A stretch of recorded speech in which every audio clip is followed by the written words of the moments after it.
Today, we're going to be doing the rear diff fluid and cover change on my SVT Raptor. I got a new cover because the other one doesn't have a drain plug and I want it to look cooler.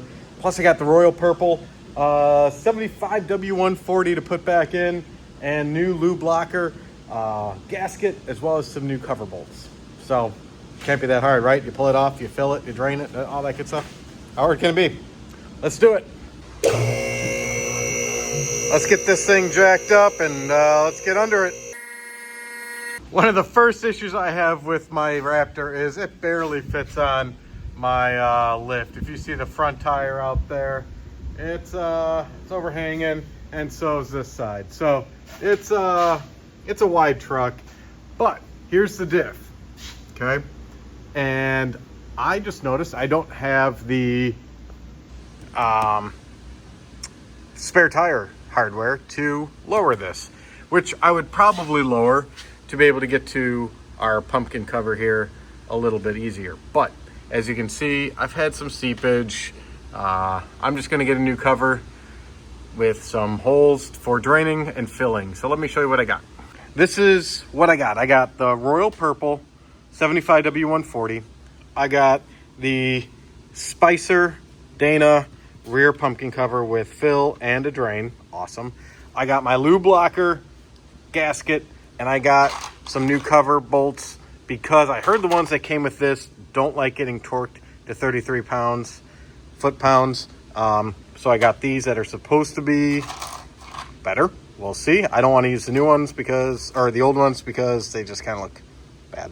So all of this is from Amazon. Links are down below.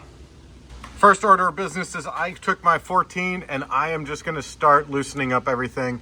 I have this to catch it. I have a little bit of an overflow. I think it holds 3.3 quarts, if I am correct. I forget. But I'm just going to start loosening this till it starts dripping. Just kind of let it drain out since we don't have a drain here. I was able to get all the fluid out without making a mess. Huge success. What I did was I took out the bottom, let's see, 1, 2, 3, 4, 5, bottom 6. I took them all out. I loosened the rest, all right? And I used a screwdriver and I could just pop open the bottom just a little bit and let it all run out.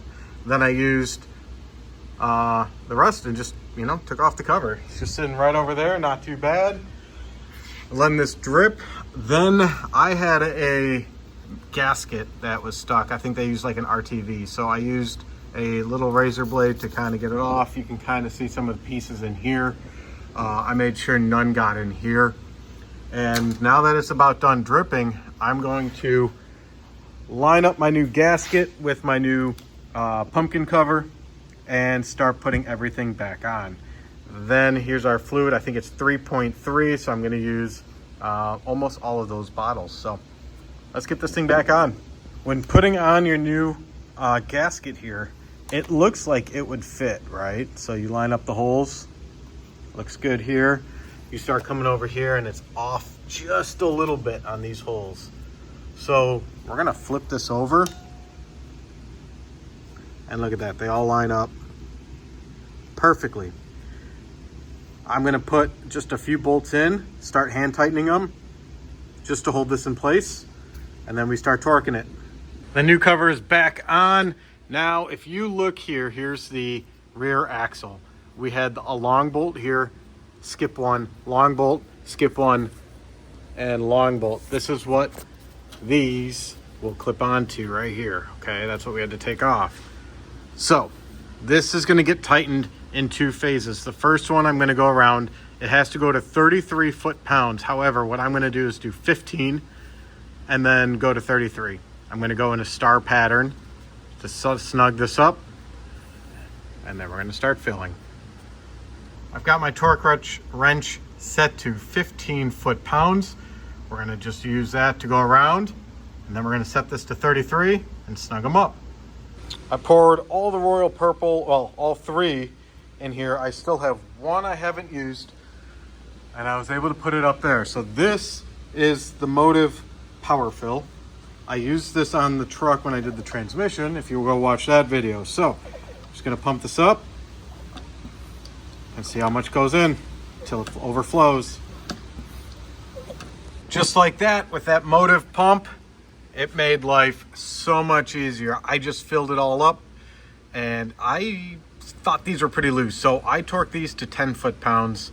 That seemed appropriate, just based on feel, and made them all the same. So right now it's not leaking, thank you very much. And I'm gonna go clean all this up because I don't like a messy shop. So believe it or not, this project is done. It was super easy. And I would rate this probably a 2 out of 10 is on difficultness.